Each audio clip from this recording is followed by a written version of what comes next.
Hey, what's going on, everybody? Jose Hernandez here with Mastering Conversational Chemistry. So, about 4 or 5 months ago, I released and self-published my guide, The Simple Guide to Not Giving an F. And I wrote it because I was tired. I was in a place in my life where I had given into every single excuse that I could possibly think of, reasons to holding myself back.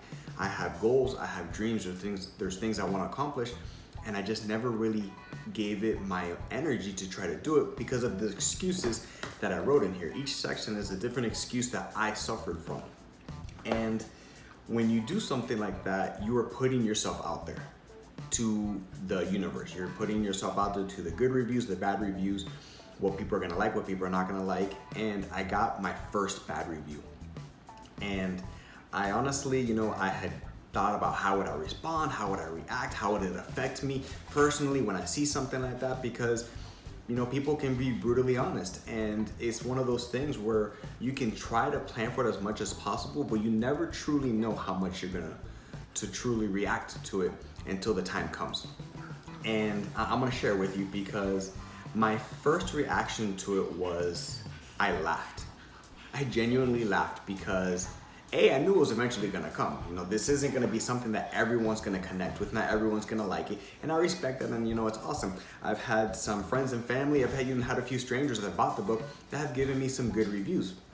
My sister-in-law gave me a great idea because she said she was thrown off by the title. She thought it was going to be more of a step-by-step guide to actually helping you do things versus an idea of what excuses we deal with and what we face on a daily basis. So I could understand where the title could throw some people off, and those are the types of things I need to hear because it can tell me what works and what doesn't work. So I appreciate everybody's opinions, whether it's good or bad. I had a friend of mine that told me she read it, but she only really connected with one section, and is the part about friends. And let me tell you, if one person reads it and can connect on one section, then the book did its job.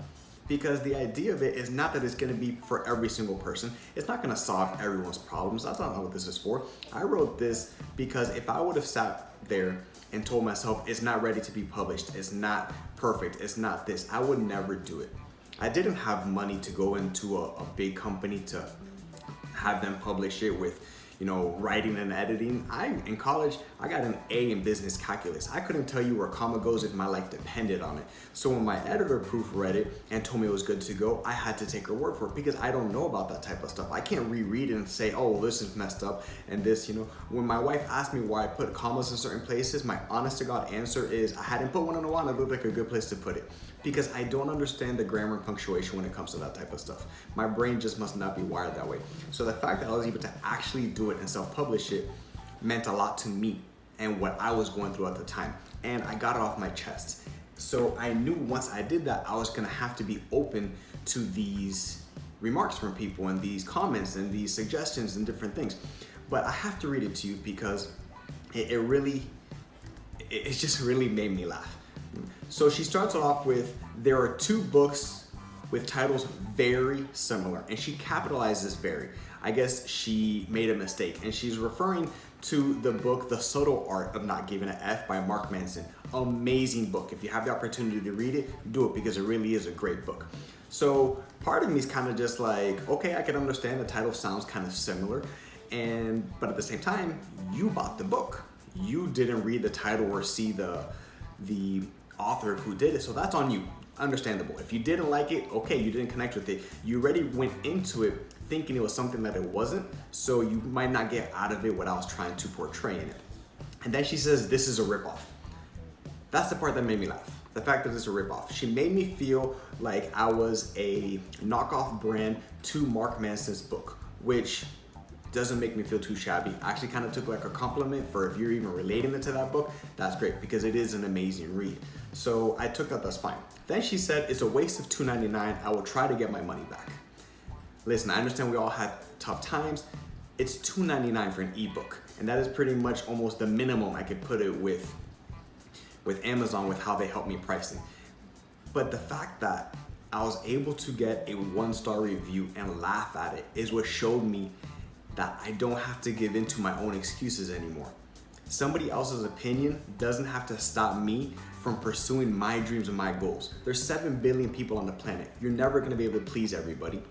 and you're not gonna do something that everybody loves. You know, my buddy John, I love this guy. I called him and I told him about it when it happened and everything, and he said, that's great. It's awesome that somebody's giving you a negative review, because that means people are actually giving an honest opinion. And he helped me turn, again, a negative into a positive with the idea that you're not gonna please everybody, but the fact that you're still reaching out to people and connecting is a good thing. If you could read this guide and connect on one sentence, then it did its job. Because at the end of the day, we all have excuses that we have accepted and are allowing to hold us back from the things we truly want to accomplish. And if we're doing that, we're missing out on the things we truly want to do.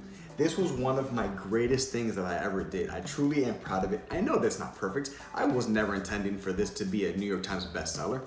It was something that I had to do to get over my own fears and my own excuses and push past all that to say that I'm going to change my life and do things that I want to do. I'm working on different projects now. I have done more since I released this book towards my dreams and goals than I've ever done in the last 10 to 15 years. So that is why I wrote this guide. It's because of all the excuses I had accepted and I had to fight through.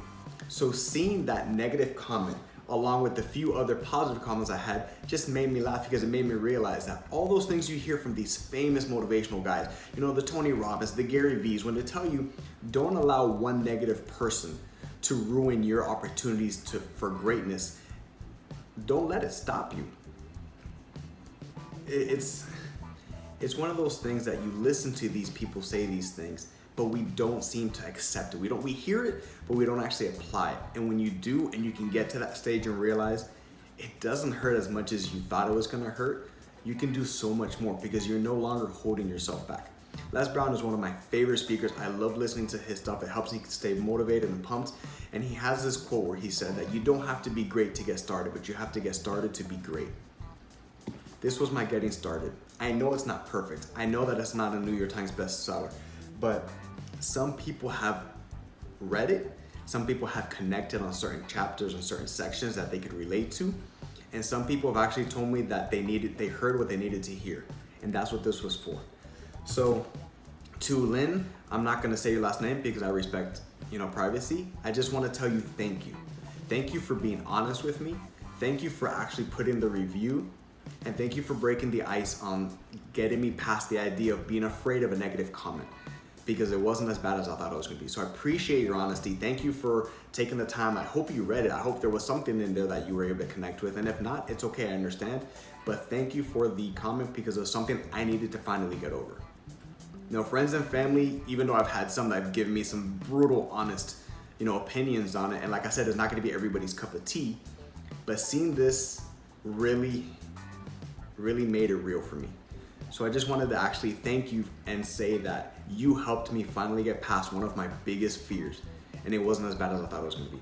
So for those of you out there that are afraid of what people are gonna say, if they're gonna not like it or if they're gonna make fun of it, it's not as bad as you think. Believe it. Go after your dreams, pursue your goals, fight for what you want, and don't sit there and allow an excuse of somebody might not like it stop you from you living the dreams you want to live, because it's really a bad way to live. I've waited a long time and I finally just got to the point where I couldn't handle it anymore. I was going crazy, and if I would have stayed where I was at, I was gonna never pursue my dreams. So I just did it. I pushed the button, I sent it through, I self-published it, and it was literally one of the most liberating feelings I had ever had in my life. And the fact that I still sell a couple here and there, it's awesome. It's such a great feeling. But I never really did it for the money. I make $1 on these books, if that, you know what I mean? So it's like, I did it just to get to this point where I can say, I've pushed past the fear, and it wasn't that bad. So again, Lynn, thank you for helping me break the ice with a negative comment and realizing that it's not as bad as I thought. All right, guys, that is your video for today. Do me a favor, do not give in to your excuses anymore. If you do want to check out the book, the guide, because it's thin, you can see how thin it is. This is just straight to the point. I get easily distracted when it comes to stuff, so I try to stay as focused as possible when I wrote it. And the idea that if there's things you want to do, but you have your own excuses holding you back, that is why I wrote that guide. Because the excuses I had was holding me back, and I had to get past them. So I wish you all the best in your endeavors and what you're trying to do. And when somebody gives you a negative comment, laugh at it, accept it, and just know that you can't do something for everybody because it's physically impossible. All right, guys, so thank you. Do me a favor, like the video, comment on it, share it, tell me what you think, and I look forward to seeing you in the next one.